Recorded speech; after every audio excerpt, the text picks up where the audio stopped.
Good morning, ladies and gentlemen.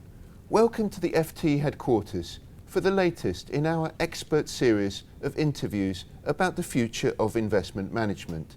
Today we're looking at the whole area of portfolio theory and asset allocation, and whether all the old certainties which the industry has held so dear for so many years are still relevant in a fast-changing environment. To discuss these topics, I have with me a special guest from Paris, Pascal Blanqué, Chief Investment Officer of leading French fund management group Amundi. Good morning, Pascal. Good morning, Yuri. You've written a highly provocative book, Essays in Positive Investment Management. One of the premises of this book is that the entire system of so-called modern portfolio theory, which underpins the way investment management is taught and practiced, is in fact irrelevant. At what stage did you come to this conclusion? You know, Yuri, actually the crisis acted as a wake-up call, I would say. In theory, there is no difference between theory and practice. In practice, there is, actually.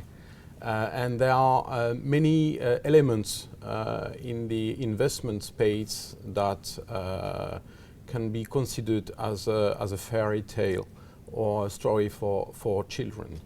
And a mere confrontation with reality leaves its mark on a series of impressive established beliefs, truths. And the same applies to a confrontation with crisis. Crises have the ability to make the masks fall away, actually. In the classic asset allocation framework, asset classes are driven by economic variables that are predictable.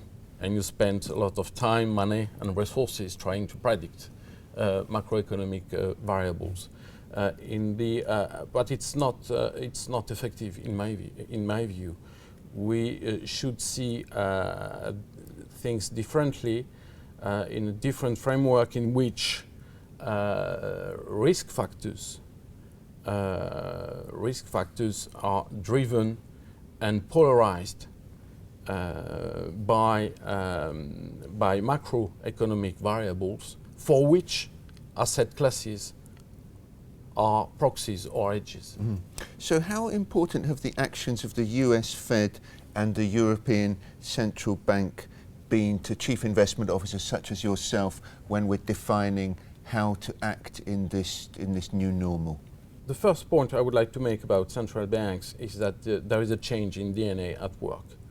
We are moving from the Volcker period, characterized by one tool, the leading interest rate, and one or two objectives, inflation and growth, to a different set of tools, including QE, and various objectives. We are in this kind of learning process where we don't know precisely who is driving whom, the market or the central bank. So it's quite a change.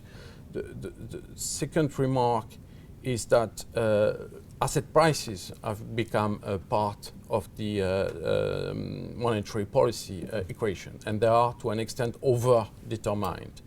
They are at the same time an input, an output, and a target of monetary policies. And this raises some questions. Should I, as an investor, buy an asset because there is a buyer of last resort? Should I participate into a sort of a rational bubble because QE is at work? Second question is to what extent the QE glut we are seeing in the investment space will lead to what I call a fake alpha, basically the clear risk to capture risk premium on future fat tails. Actually. Right.